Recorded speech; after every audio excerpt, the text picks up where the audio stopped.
cumprimentar os irmãos com a paz do Senhor Jesus, amém?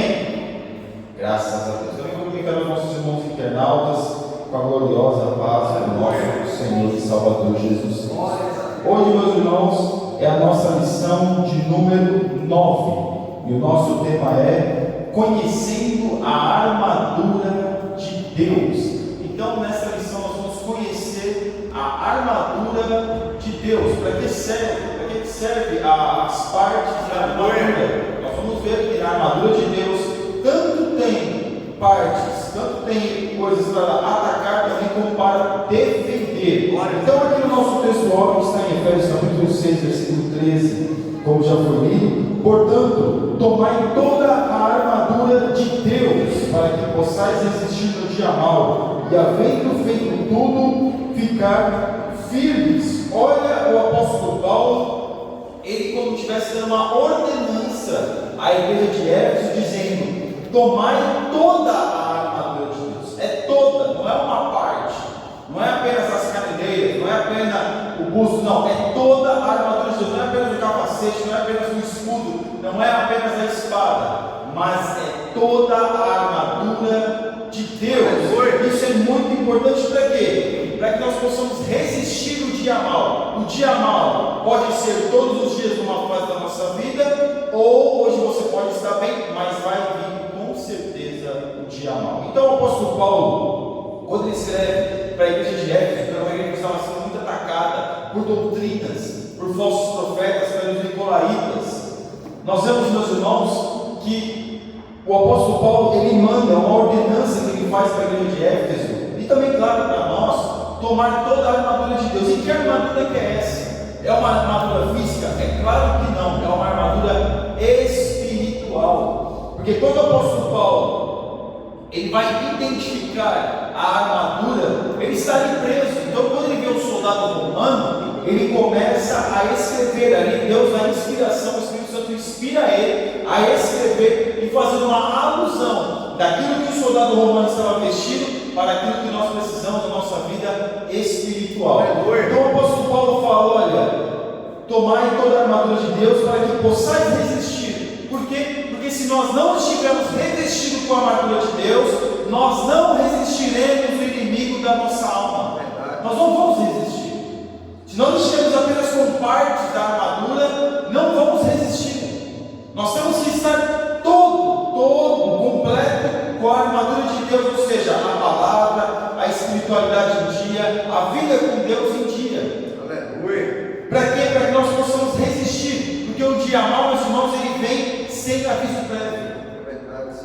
Quando você menos espera, você pode estar vivendo uma tentação. Quando você menos espera, pode vir uma luta. Quando você menos espera, assim como os discípulos estavam no barco com Jesus. Jesus falou: olha, passai para o outro lado. Quando ele estava no barco, Jesus dormindo, o que aconteceu? Uma grande tempestade. A tempestade não avisou, a tempestade ela veio.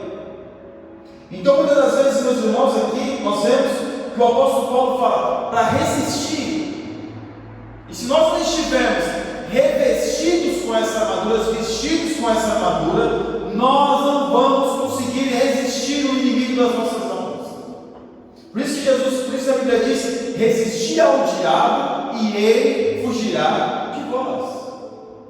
Então perceba que o apóstolo Paulo, quando ele dá essa ordenança para aquele povo, quando ele dá essa ordenança para a igreja de Éfeso, claro, servia para todas as demais igrejas, era algo para as pessoas, ele trazia ali uma alusão daquilo que era familiar para as pessoas. Para nós hoje, não é familiar nós vermos uma armadura, não é familiar. Você não anda na rua e vê uma armadura, um homem vestido de armadura.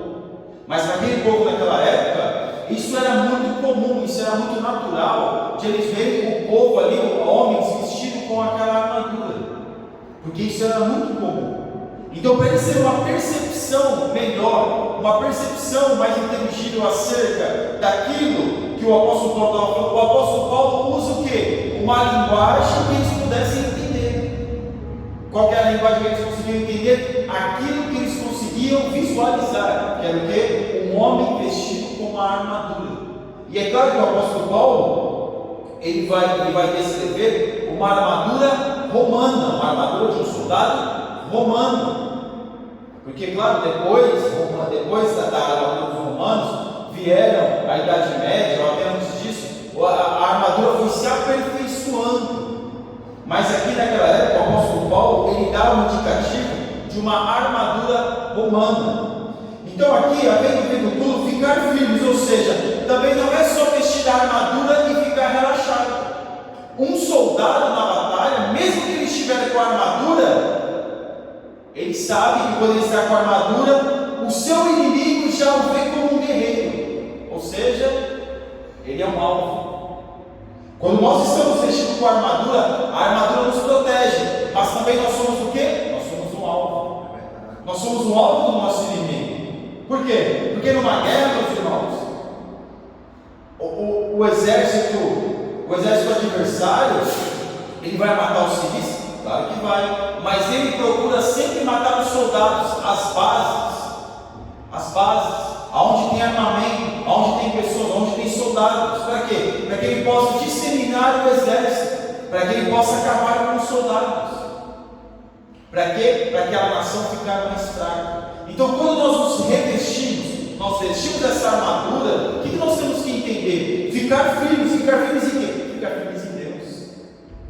Porque o inimigo, meus irmãos, ele não vai tentar aquele que já está cedendo à sua tentação.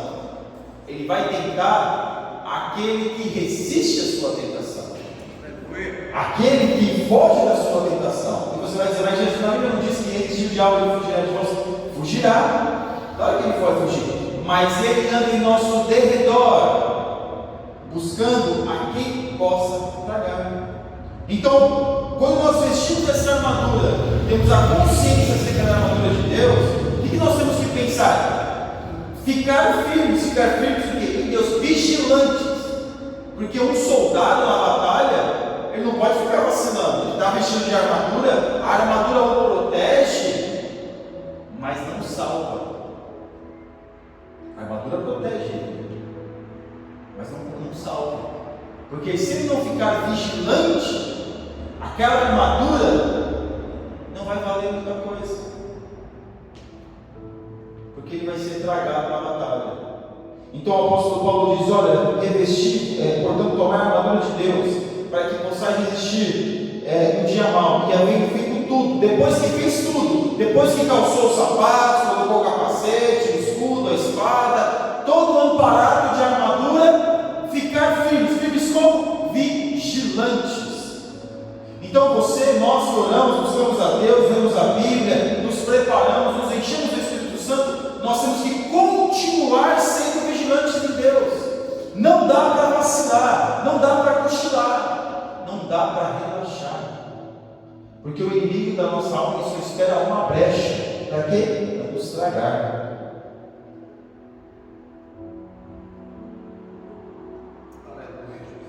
Aqui na nossa verdade prática, a metáfora do sistema militar usada por Paulo mostra que estamos em guerra no mundo espiritual. Desejamos, pois, cingidos com a armadura espiritual.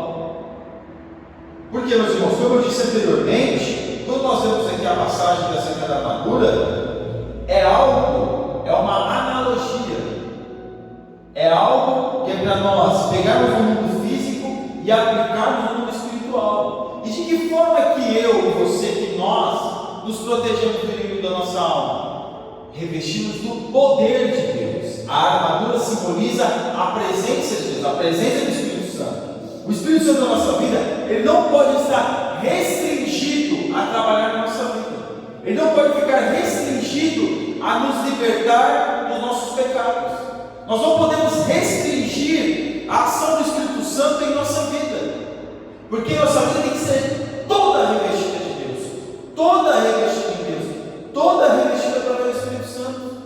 Porque se nós deixamos um pouquinho, uma brechinha, o inimigo das nossas almas, ele vem. Nós temos que tapar as brechas, assim como Neemias, olha, tapa as brechas, tapa a brecha, tapa tudo. Por quê? Porque normalmente, na madrugada, muitos invadiam a cidade para roubar o povo, ou alguém que poderia, algum exército poderia invadir. Então tapa as brechas, fecha tudo. É assim que muitas das vezes nós temos que ter a consciência acerca do mundo espiritual. Porque o mundo espiritual, ele trabalha, assim como são as guerras deste mundo, não com as mesmas armas, mas assim como são as guerras aqui, nós vemos que também nós estamos vivendo em guerra, e um soldado em guerra, ele não vacila, ele não relaxa, ele continua vigilante, ele continua esperando o seu inimigo, porque a melhor coisa, meus irmãos, a gente está sempre esperando o inimigo, porque quando nós estamos esperando o inimigo, nós estamos preparados, nós estamos nos preparando, não estamos vacilando. Então aqui nós vemos que é uma questão espiritual. Em Efésios capítulo 6, que é o nosso textual, nossa leitura aqui em classe, Efésios capítulo 6, versículo 3 ao 20, portanto, nós já lemos, portanto, toda a armadura tomai para a armadura de Deus, para que possais resistir no dia mal, e havendo tudo ficar firmes. Estais, pois, firmes, tendo cingido os vossos lombos com a verdade, e vestido da couraça da justiça.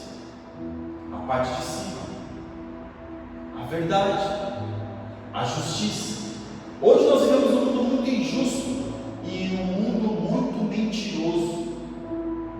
Mas um cristão verdadeiro, de que forma que ele se prepara? De que forma que ele está em Deus? Com verdade e com justiça? Porque, meus irmãos, neste mundo nós podemos enganar as pessoas, não é verdade? Nós podemos enganar as pessoas podem achar que a gente é uma coisa e na verdade nós somos outra. Mas no mundo espiritual a gente não consegue se esconder. No mundo espiritual, meus irmãos, tudo é às claras. Por isso que o apóstolo Paulo diz: lombos, cingir os vossos lombos com a verdade e vestir a couraça da justiça. O mundo espiritual sabe se nós estamos agindo com verdade e se nós agimos com justiça. Porque se nós não estivermos agindo com verdade e agindo com justiça, é uma brecha, são brechas que se abrem para o nosso inimigo invadir a nossa vida. E o versículo 15: calçados os pés na preparação do Evangelho da Paz. O Evangelho da Paz, paz não é ausência de guerra. Paz não é ausência de guerra. Porque nós estamos em guerra. Nós temos o Evangelho da Paz, mas nós estamos em guerra.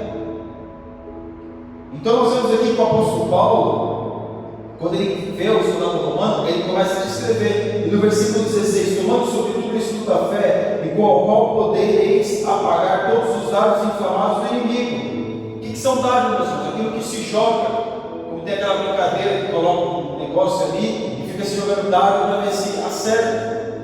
E esses dardos aqui naquela época eram dardos venenosos. E de que forma que o soldado conseguia se proteger? Com escudo.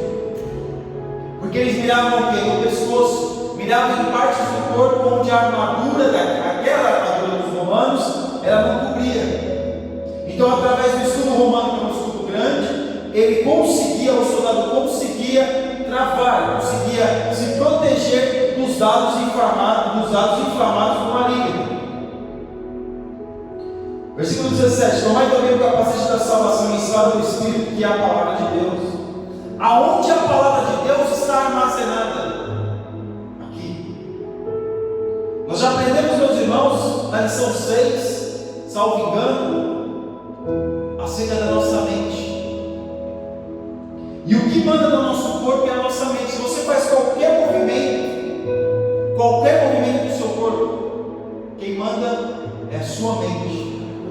De uma forma tão rápida, numa velocidade tão grande, que eu não preciso pensar para poder levantar o braço direito, não preciso pensar para levantar o braço esquerdo, não preciso, porque isso é uma coisa automática, já está armazenado todos os movimentos que eu preciso fazer. Perceba uma coisa: quando você vai dirigir um carro e você está aprendendo a dirigir um carro, como é que é? Como você não tem coordenação motor ainda, tem que ficar olhando, primeira, segunda, aí olha para frente, primeira, aí olha para ver se o painel, aí olha para ver se tem que estar dando a seta, essas coisas, porque são atos ainda que a nossa mente está armazenando, são movimentos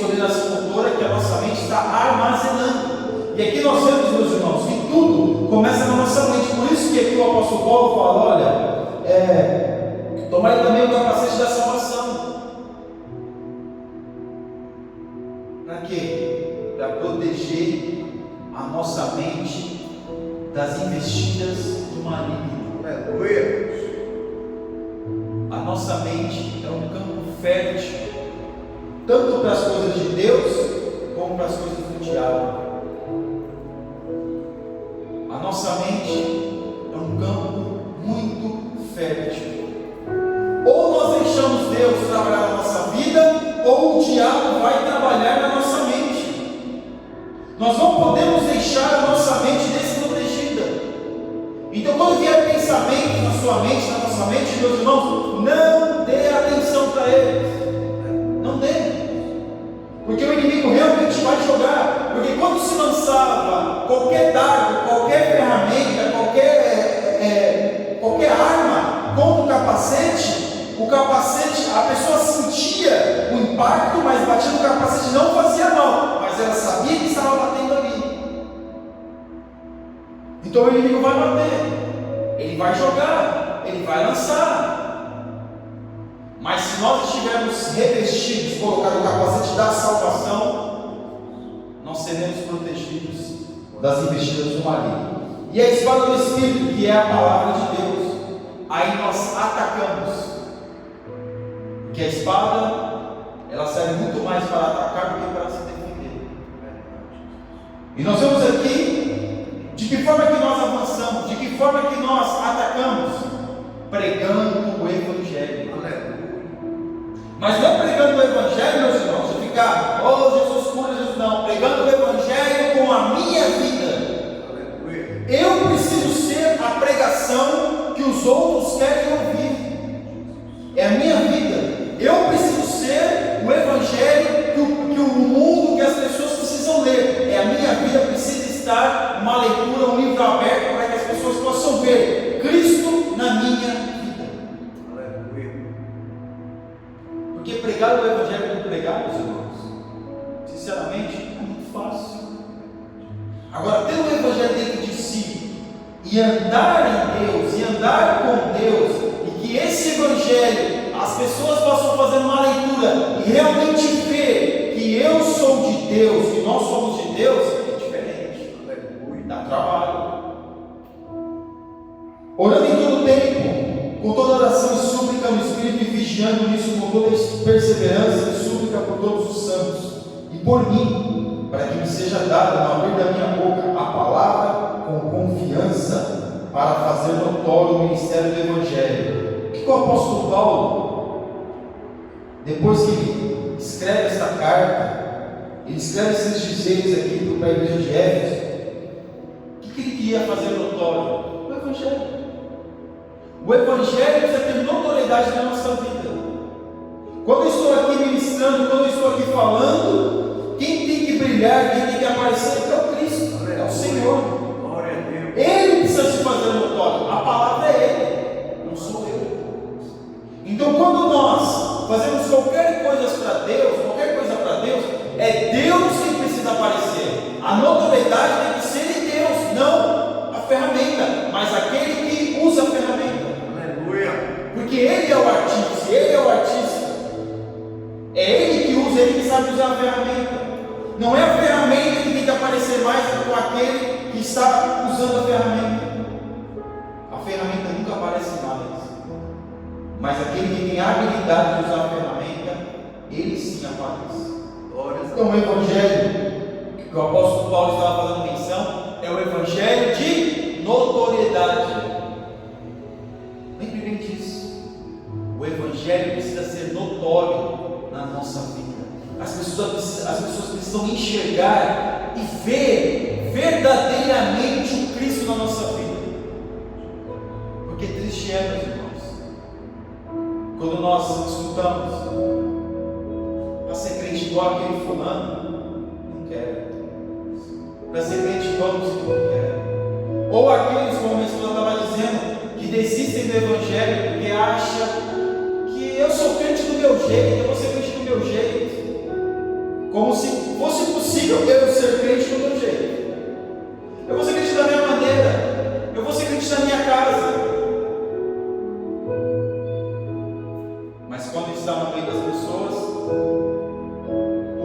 linguagem totalmente deturpada, que não tem nada a ver com o Evangelho. Ou pessoas que pedem licença para Jesus para poder falar uma palavra torta. Isso é autoridade do Evangelho? Usar palavras, usar termos que não convém usar. As pessoas sabem que aquela pessoa é um cristão ou é um obreiro, e quando vê a pessoa tomando essa posição, e quando vê a pessoa fazendo esse tipo de comportamento, o que ela vai pensar? O Evangelho dessa pessoa não tem notoriedade, não está sendo notório. O que está aparecendo na vida dele é a incredulidade, mas ele está escandalizando, está envergonhando o Evangelho.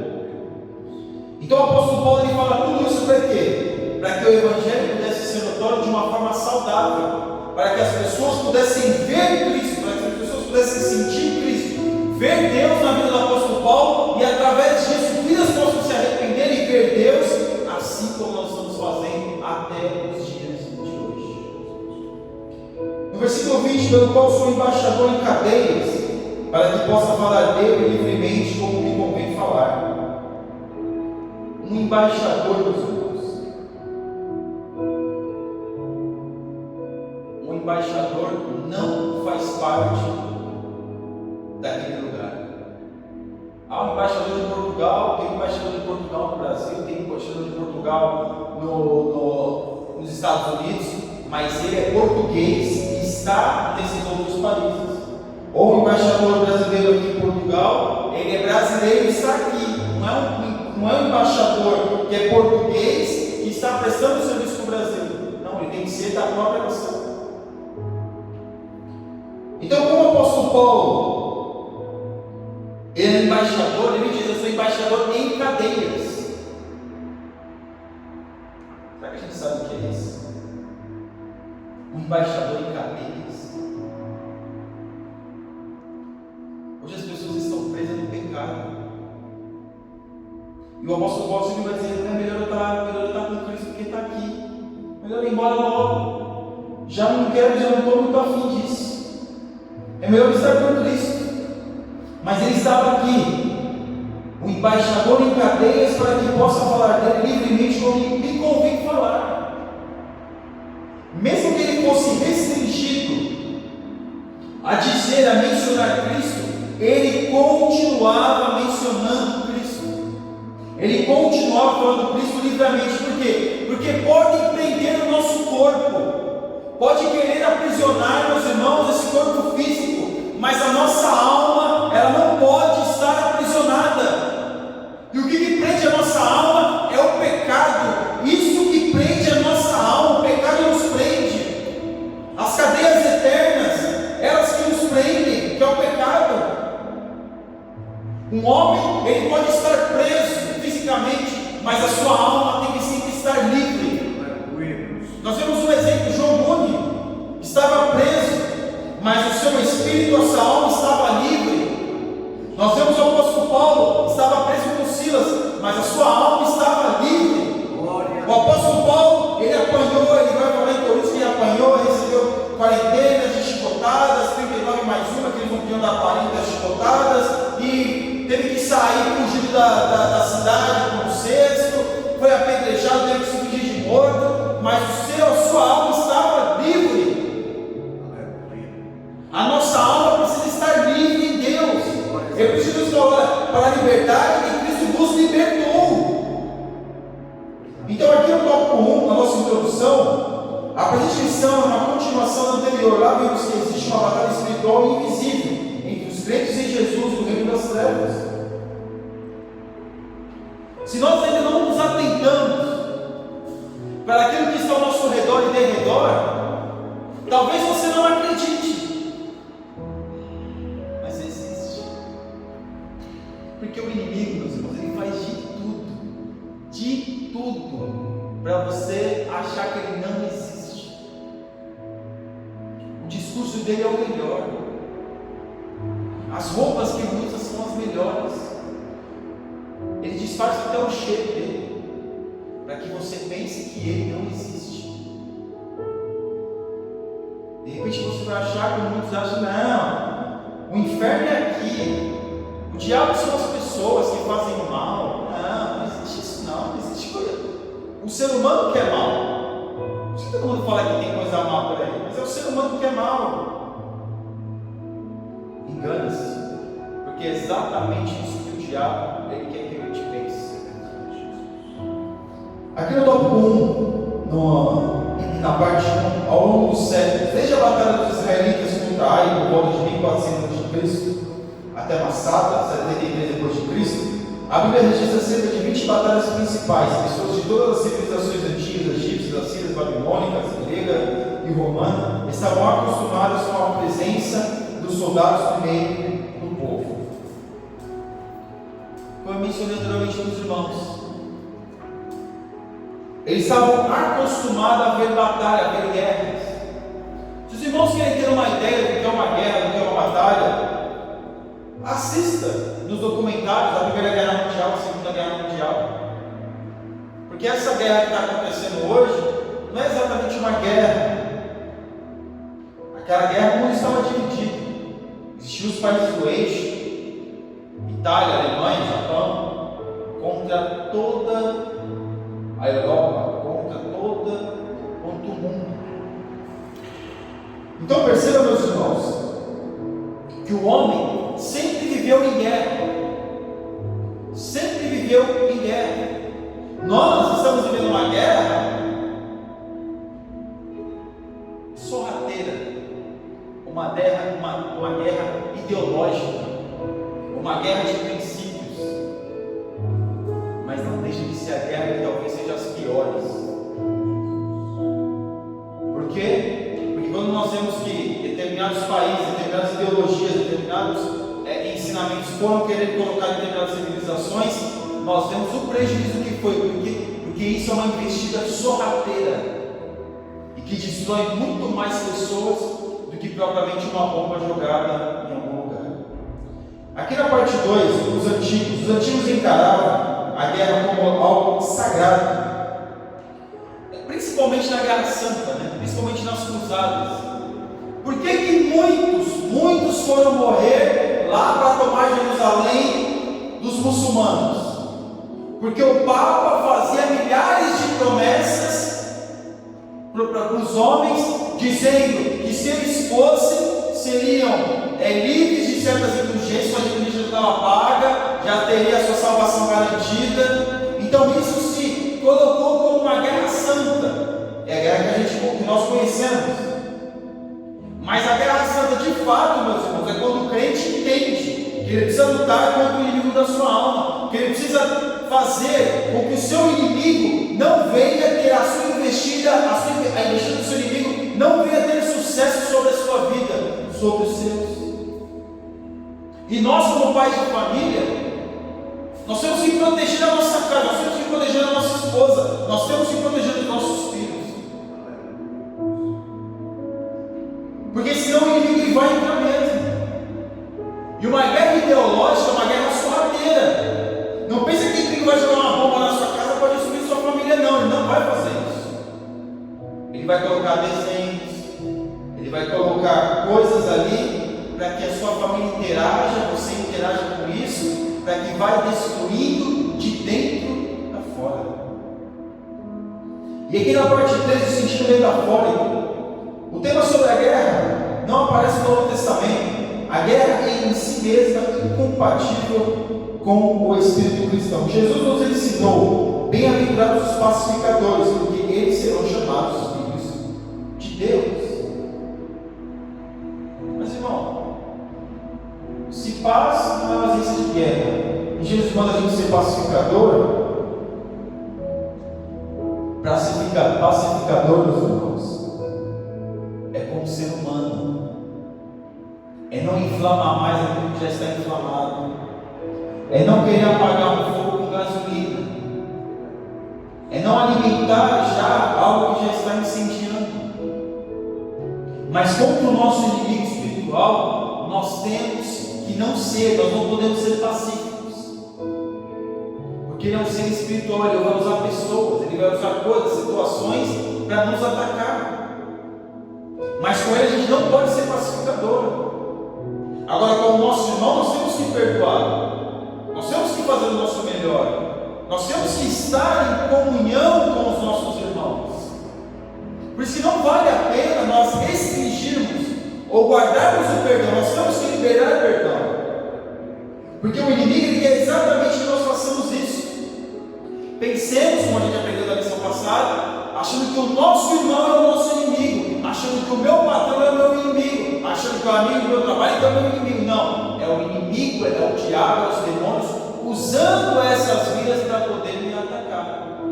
Mas aquela pessoa que está sendo usada, você e eu, nós precisamos sim perdoá-la, mesmo que ela estiver dando uma liberdade imensa para o inimigo usar a vida dela.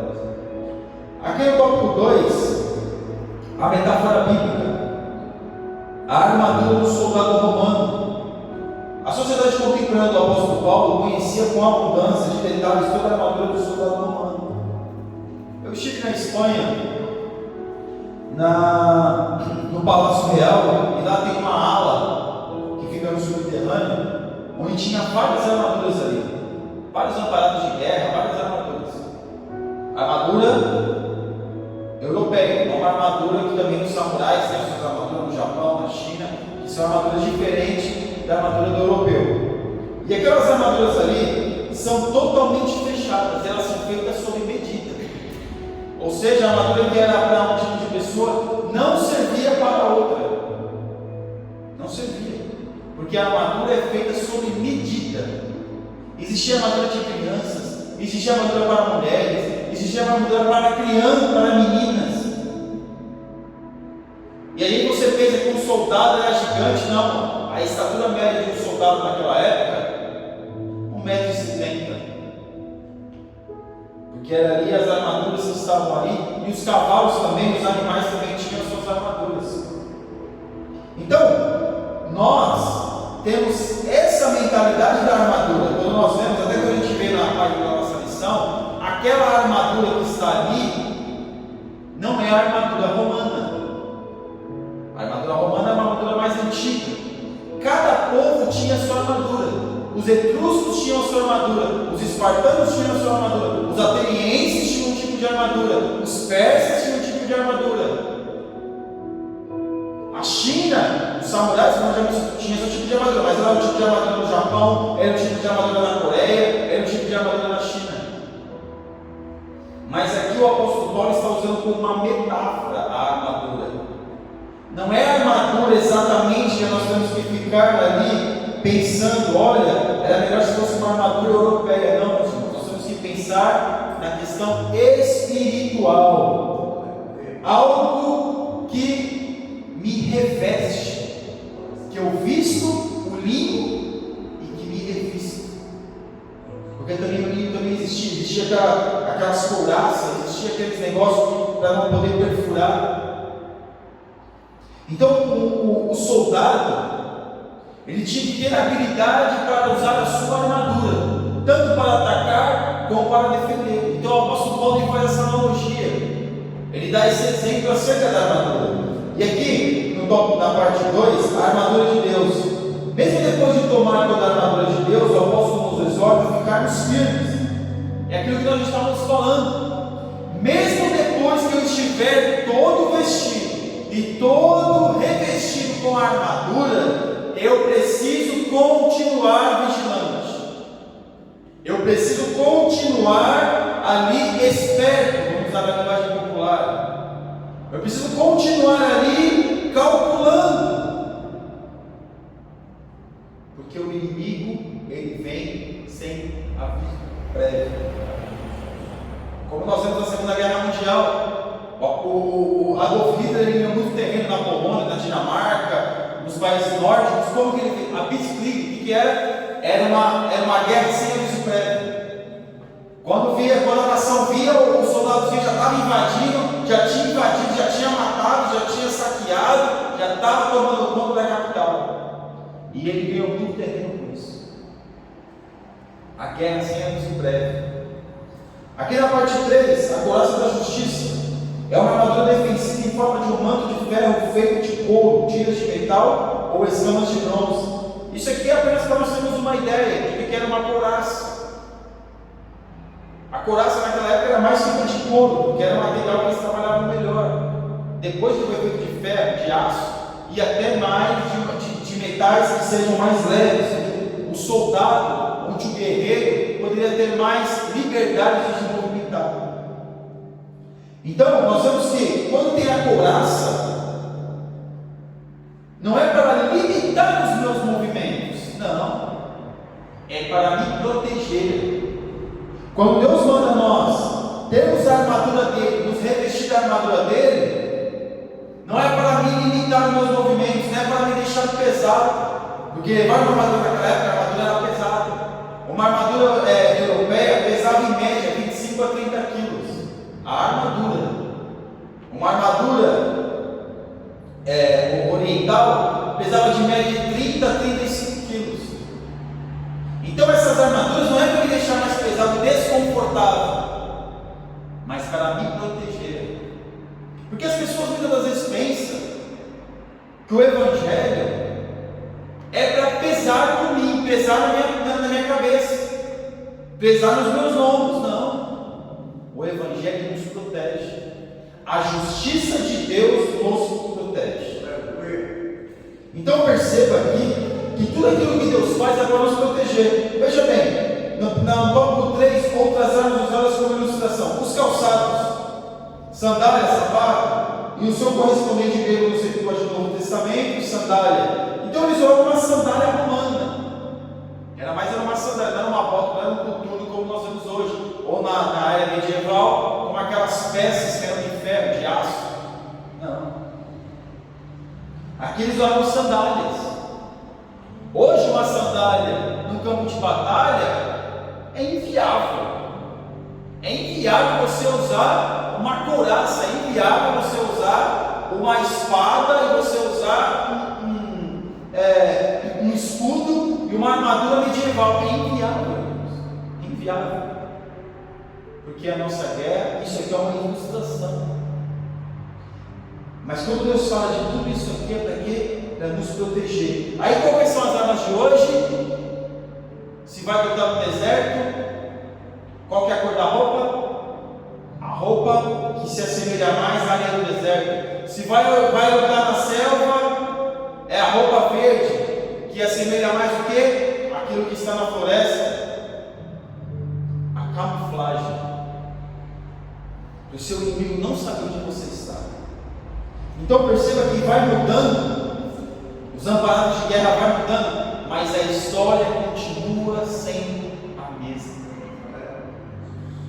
Para nos proteger. Os irmãos acham que é leve você, o soldado, o recruta, ou qualquer soldado, qualquer patente, carregar uma mala, carregar uma mochila pesada de 25 quilos no lombo? É claro que não é, ainda tem mais ainda. Mas aquilo é uma questão de sobrevivência.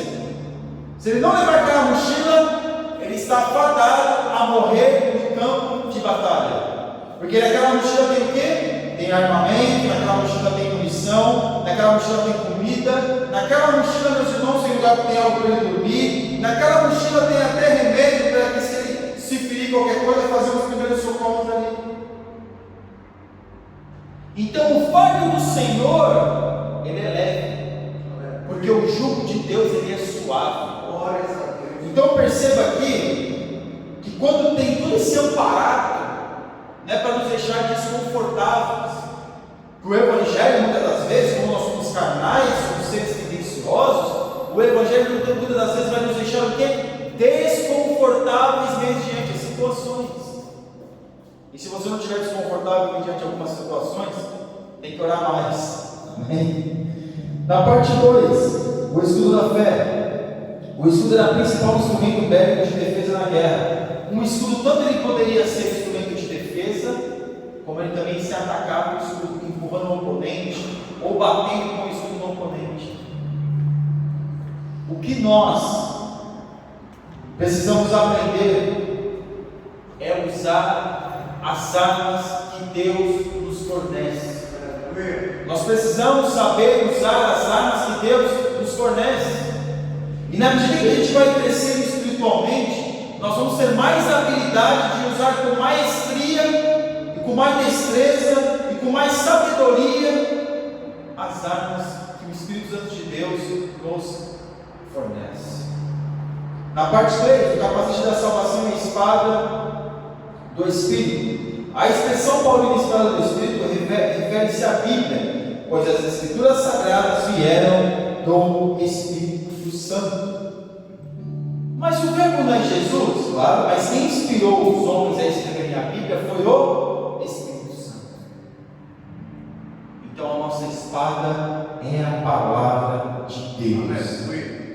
Mas, se eu não ler a palavra de Deus, não aprender acerca da palavra de Deus, eu vou estar com uma espada e não vou saber usar a espada. O que adianta ter a espada, mas não saber usar a espada? O que adianta ter o escudo, mas não saber usar o escudo? Vai morrer porque eu vou te matar mesmo. A palavra de Deus, que é a espada, e o apóstolo Paulo, quem sabe manejar a espada, é um grande homem de Deus. Nós precisamos aprender a manusear aquilo que está nas nossas mãos. Nós precisamos, meus irmãos, fazer bom uso dessas ferramentas, dessas armas, porque somente estar com as armas não vale. Nós temos que saber usar essas armas, e para nós sabermos usar essas armas, há um treinamento. Qual é o treinamento? É orando, é lendo, é buscando, é aprendendo acerca de Deus. Aqui na parte 4, a oração e súplica, orando em todo o tempo, buscando a Deus em todos os momentos, falando com Deus, se aperfeiçoando em Deus. Eu não posso dizer para mim, não, aqui para mim agora está bom, eu já li a Bíblia 10 vezes, agora não preciso mais ler a Bíblia, eu já li livros, já não preciso mais ler, eu já orei tanto, não preciso mais orar, eu já fui muito na igreja, não preciso mais ir, para mim aqui está bom, sou no nível espiritual, para mim aqui está bom, está confortável. Não é assim, porque um soldado ele tem que estar se aperfeiçoando, melhorando a sua condição de batalha, melhorando a sua habilidade com qualquer ferramenta, com qualquer arma. Ele precisa estar melhorando dia após dia. Mas como é que ele melhora? Quando ele não está satisfeito. Aleluia. Quando ele é uma pessoa insaciável em Deus.